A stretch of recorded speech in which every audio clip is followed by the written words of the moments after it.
sur Edukia, la chaîne sur laquelle tu prépares ton avenir professionnel. Je suis Ina et aujourd'hui l'idée avec toi c'est de faire une série de vidéos particulières qui provient de questions que m'ont beaucoup posé les abonnés à la chaîne. Donc je leur dis merci d'avoir mis ce sujet en lumière, à savoir quelles sont les études que je peux faire après avoir suivi les séries A, B, C ou encore G1, G2 ou G3, notamment en Afrique francophone.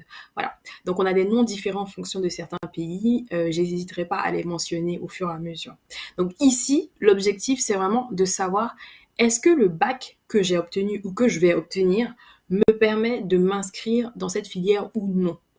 C'est une question très importante qui arrive même déjà après la classe de troisième.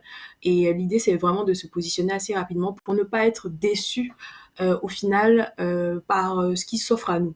Ou en tout cas ne pas avoir la voie qu'on aurait souhaité poursuivre. Vous voyez devant là sur l'écran, vous avez différents secteurs, alors filières d'études. Et dans ces filières d'études, l'idée c'est par bac, donc les bacs mentionnés précédemment, donc j'y reviendrai, de dire ce à quoi me prépare naturellement ce bac, ce que je peux également faire, donc c'est une possibilité, et ce que je peux tenter. Parce que c'est pas forcément garanti en fonction des pays, en fonction si je vais dans le public ou dans le privé. Donc c'est à moi aussi de me renseigner pour savoir s'il y a des possibilités derrière. Donc ces informations-là, elles seront basées sur les filières que suivent la plupart des étudiants pour un bac donné, mais aussi les conditions d'accès qu'on a l'habitude de voir sur les écoles qui sont sur le site d'edukia.com. Donc n'hésitez pas d'ailleurs à aller les consulter. Ce sont des informations qui parfois sont pas très accessibles, donc c'est important de faire une vidéo justement pour en parler. Mon rôle ici, c'est bien sûr de ne pas vous enfermer dans une case. C'est pas de vous dire non, tu ne peux pas faire ça parce que tu as fait ça. Non.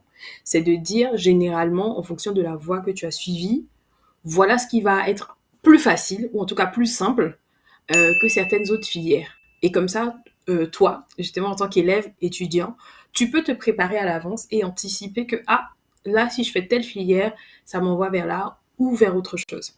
Voilà. Retrouve le lien de présentation des filières d'études dans la description de la vidéo. Donc là, on va démarrer avec le bac littéraire. Donc, on l'appelle bac A, qui se décline en bac A1 et A2. Donc A1 qui correspond à lettres et langues, A2 qui correspond à lettres et sciences humaines. On l'appelle aussi, par exemple, au Sénégal, le bac L, donc aussi L1. Dans l'Afrique francophone, on peut aussi l'appeler AL, donc arts et lettres, langue et littérature, ou bac SS. Donc voilà. Donc quelles sont les filières auxquelles il nous prépare naturellement ce bac? Donc on va commencer par un des choix qui est peut-être le plus caractéristique des étudiants qui font cette série, c'est de choisir par exemple du droit ou des sciences juridiques. Ça peut s'accompagner aussi des sciences politiques, donc on va le mettre là. À cela, on va rajouter tout ce qui est sciences humaines et sociales, poursuivre avec la communication. Voilà, c'est un choix que font pas la plupart des étudiants qui sont au bac littéraire. On va en rajouter tout ce qui est graphisme et conception multimédia, qui est très proche. La traduction. Ok, à ce stade, l'idée c'est que je vais élargir justement notre carré, comme ça on pourra considérer plus de secteurs.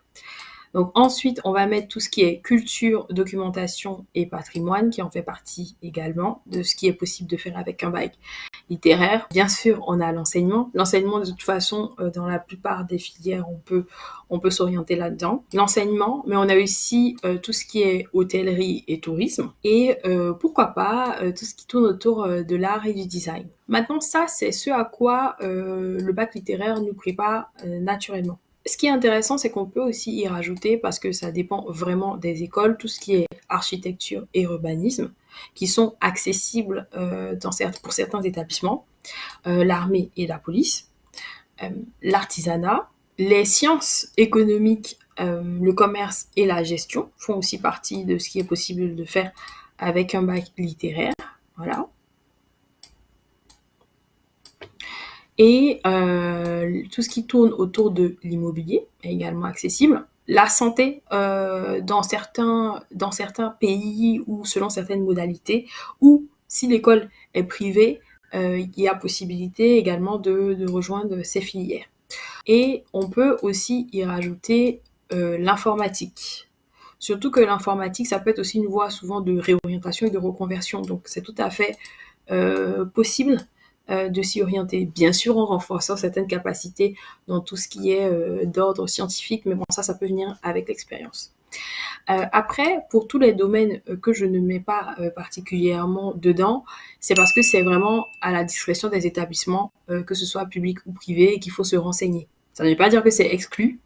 C'est pas naturellement ce à quoi ça vous prépare. Il faut du coup se renseigner pour savoir si je suis intéressée par l'un de ces domaines, est-ce que je peux y aller ou pas?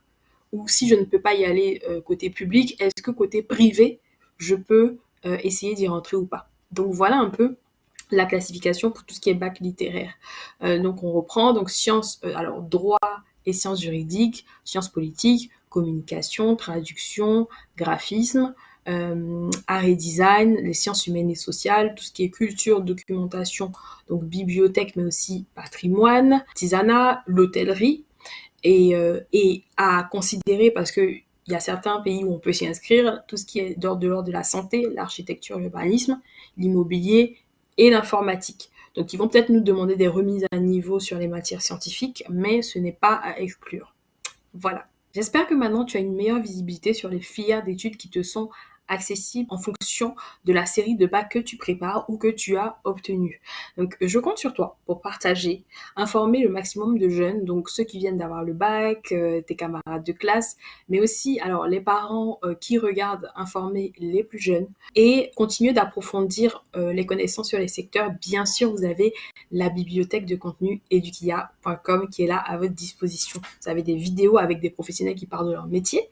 Vous avez des vidéos aussi sectorielles. J'ai parlé notamment de l'hôtellerie, de l'informatique, mais aussi du domaine de la santé, de l'ingénierie. Donc, plein de vidéos qui vous permettent de vous renseigner sur qu'est-ce qu'on fait concrètement dans les métiers. Et d'ailleurs, quels sont ces métiers et qu'est-ce qu'ils demandent pour réussir à les exercer. Je fais un maximum pour que vous ayez des informations qui vous soient utiles et très pratiques. Donc n'hésitez pas derrière à soutenir l'action de Edukia. Donc bien sûr, en vous abonnant à la chaîne, en likant, en laissant un commentaire et en nous disant si c'est la voie que vous suivez ou si c'est les études auxquelles vous vous destinez et si ça correspond bien au bac que vous préparez, que vous avez eu ou que votre enfant ou quelqu'un proche de vous prépare. Donc, en attendant, moi je vous dis à très bientôt sur edukia.com. Et si choisir ton futur métier était un voyage fun et interactif?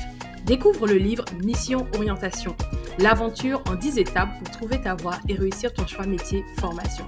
Vous êtes élève, étudiant, parent, enseignant, éducateur, dans une démarche de reconversion professionnelle, procurez-vous Mission Orientation sur edukia.com/mission orientation, Amazon Monde et dans les librairies de France en Côte d'Ivoire. Embarquement immédiat.